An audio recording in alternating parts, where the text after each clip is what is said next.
Hey guys, this is Ashley Williams from Legacy Farms Coffee, and we're in Cerro Bueno, Honduras on the coffee farm. I was just going to do a quick update before I go and start doing night stuff, like figuring out how to get supper.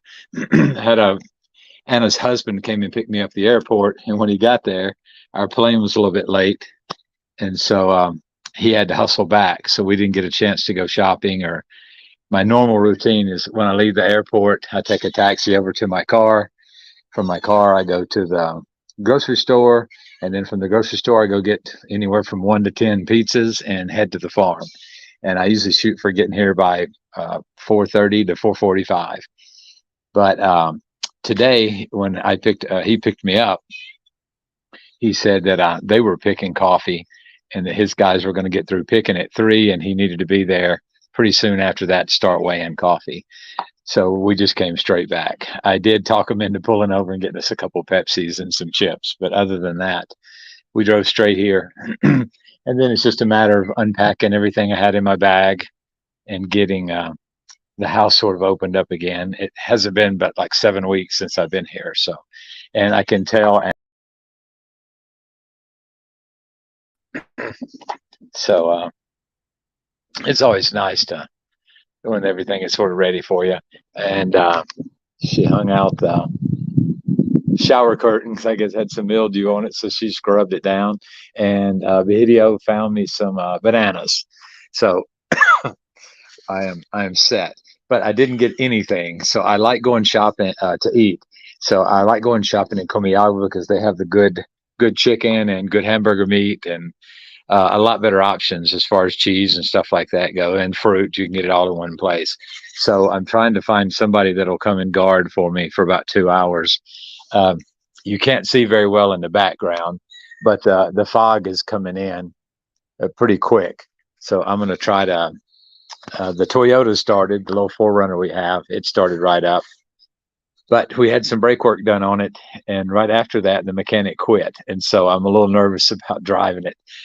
One of the brake lines ruptured when I was coming down the hill, and so it was really sort of nerve-wracking. I'll try to get out there this week and show you what the hill looks like. But we were lucky to get it stopped with no brakes. Yeah, that's when we found out the emergency brakes barely work, if at all. I guess they worked a little bit, but so the Dodge was completely dead.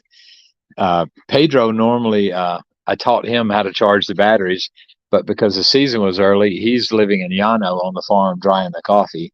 So there was nobody here to sort of throw a battery charger on everything before I got here. That was the point of teaching him how to use it. It looks like we're getting some people jumping on. Not sure. I think comments are turned on. Having a squint. I don't have my glasses. Yeah, maybe they're not.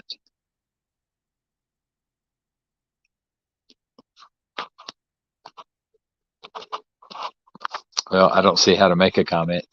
So a couple of you guys are watching. If some there, or if it's somebody that wants to jump on, and we're just gonna talk for a few minutes tonight. I have a podcast scheduled for tomorrow night at 9 p.m. I'm probably going to do one a little bit earlier than that. I usually do 9 p.m. because of church. Eli and I are going to do one together. He's going to be in the United States, and I'll be here on Thursday night. I don't know a whole lot about what's going on in the farm. I'm going to get the four-wheeler out sometime later tonight and drive out in the farm.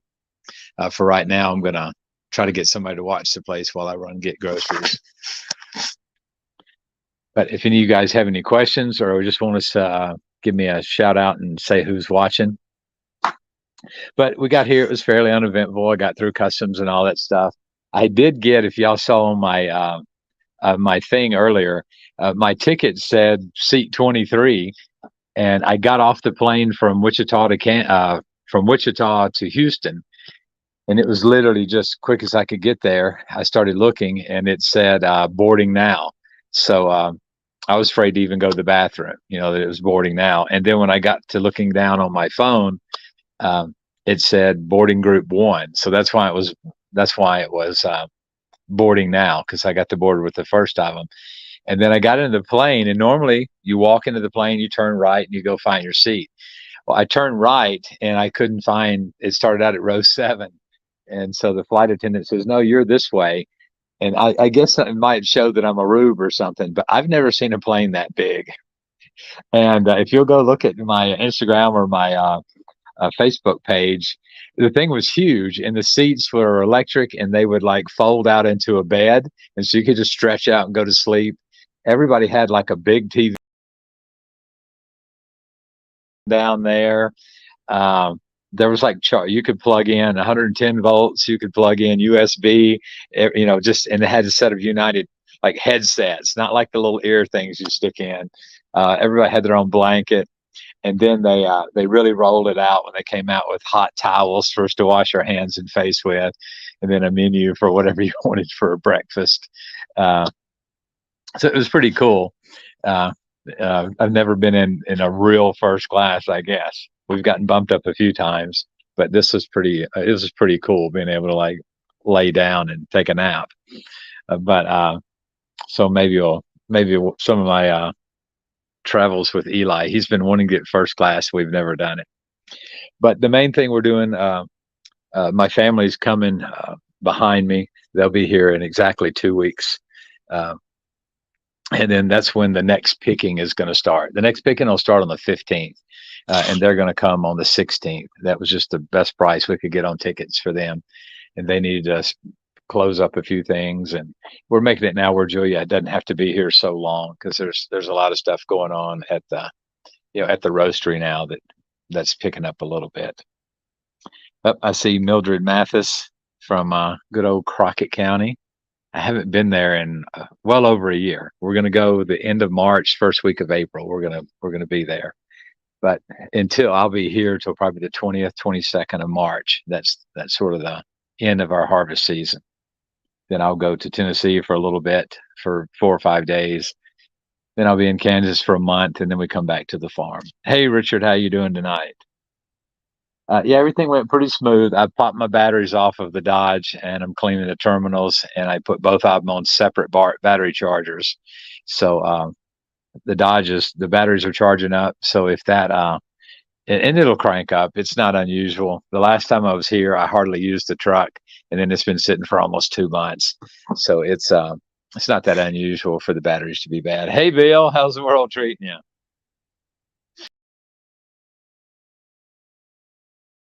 It was pretty neat. But it's probably about, normally if it's daytime, it takes me probably about 20 minutes to get to Marcala. It'll probably take me 45 minutes to get there tonight, just because of the fog. It's getting pretty dark, and the fog is already coming up to the buildings back there. But most of our vehicles are pretty equipped, pretty good with lights. So you know they do pretty well in the fog. It's just all the other people on the road. Uh, you try to stay away from them. I just need to run to the grocery store and spend about 45 minutes there, or not even that, picking up everything I need, and then just turn around and come right back. If I don't have milk, just milk bread to hopefully get some good hamburger meat. Because normally that's what I do, is just eat eggs and hamburgers. They're easy to fix, quick, and I come in and hamburgers for lunch, hamburgers for supper, and then I'll go out to eat a couple nights at a little restaurant pretty close to here. So I'll see if I can get Bahidio to come back over and guard for me for just a little bit, and then he and I'll get to hang out tonight up on top of the hill and drink coffee. That's sort of our, either Santos or Bahidio one guards a couple nights a week on the project. So I usually make a thermos or two full of coffee and get a bunch of junk food, and we just go up there and sit, talk, solve the world's problems, and talk about when Bill and Richard and some of you guys are going to fly up here and see me sometime. And there's a new cat. He's befriended me tonight. I'm not sure what his name is. And then there's Leia, the guard dog. Hey, Leia. Leia, my German Shepherd, or Eli's German Shepherd. She's gone completely blind. She had a couple strokes, but she knows her way around the farm as well as anybody. I'm not sure the cat likes her that much. But I've got the batteries charging, so I was going to do a quick update, and then maybe if something exciting is happening tonight in Marcala, I might do a quick update on that. I'll drive through the park and see if I see anybody I know. If I do, then I like eating at the park. There's always a couple of vendors, parked around the court square, so to speak. So if I can do that, then I'll do that. Otherwise, I'll come back and probably just make macaroni and cheese or something like that. But later tonight, I'll go in the farm, see what the coffee looks like. And when I say I live in the coffee farm, I mean literally like right there, 2 meters out is where the coffee starts, and we're completely surrounded.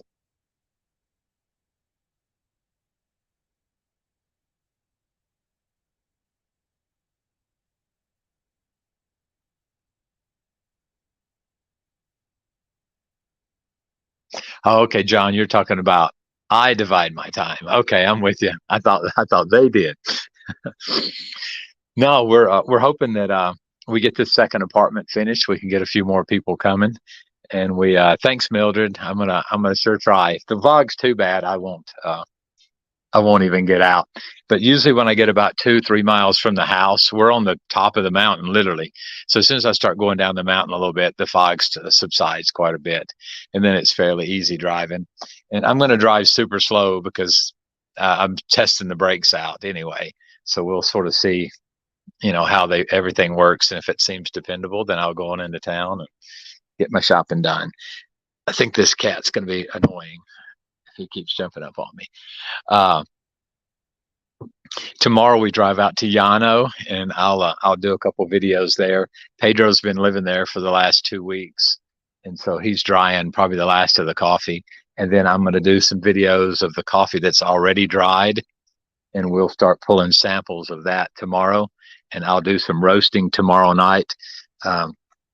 If I can get somebody to come in that late and help me, I might actually do the roasting while we're doing the podcast.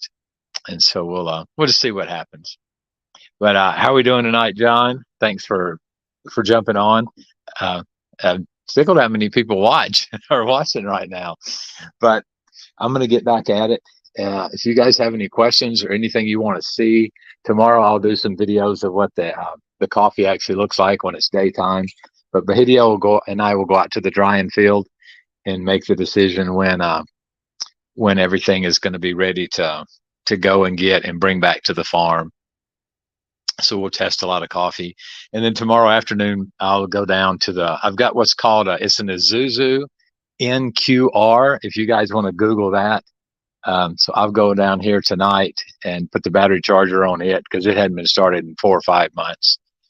And try to get that going. I got to put a starter on it's like a GEHL. I think it's GEHL or something. It's a skid steer. I've got to put a starter on that tomorrow. And then we'll take it out to Llano to the drying field and just use that bucket and just really flatten the land out and dig up any rocks. And then we'll start putting down giant rolls of plastic. Plastic's like 21 feet, 20 feet wide and like 130 feet long. And then that's what we put the plastic on to dry it in Llano. Now, when we're drying here, we have giant concrete patios that we dry the coffee on. And that is the ideal. That's the best way to do it. But if you guys can think any questions or anything you want me to look at or show you tomorrow, we're going to be testing out the wet mill on Friday. And so I'm going to try to get Anna to bring her coffee here tomorrow, and we'll let it ferment. Thursday. And then Thursday we'll start processing her coffee so that I can test out my machine.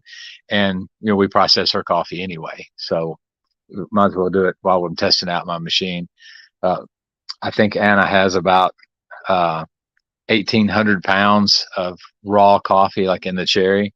So she'll bring it out and we'll float it and then we'll run it through my machine. It takes a little while to get the machine sort of tuned up and everything calibrated. And that way, when Jonathan gets here, the machine will be up and running. We'll start picking Monday, and then Jonathan will get here Tuesday afternoon. So he'll get about an hour to acclimate, and then he's going to start pulping coffee. So right out of the bat, he's going to be pulping coffee.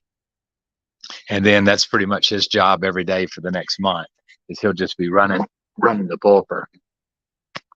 So yeah, I wish we could see a little better, but yeah, it's just pure fog out there now. Somebody left the light on in the drying house down there. The drying house, it used to be where we dried coffee. Last year, Jonathan gutted the building, took all the drying beds out of it, and now we park the skid steer and the big truck and the trailer in there. So because we just weren't drying that much coffee, it makes more sense to go to that other farm and just pay Pedro to stay there with the coffee.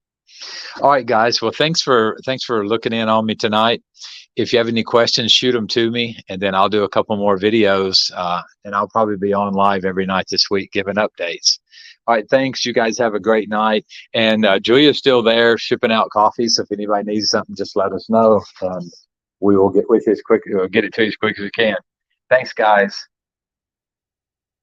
Hey, Barry. Hey, we're just signing off, man. Thanks for looking in. I was just got to the farm tonight and was sort of giving an update on what's going on and what's happening here. Just I've been here just like 3 hours. So what I'm doing right now is just getting trucks going and cleaning batteries and servicing everything, and that's what I'll do for today and tomorrow. I'm trying to go to the grocery store tonight and get some groceries, but the fog's setting in.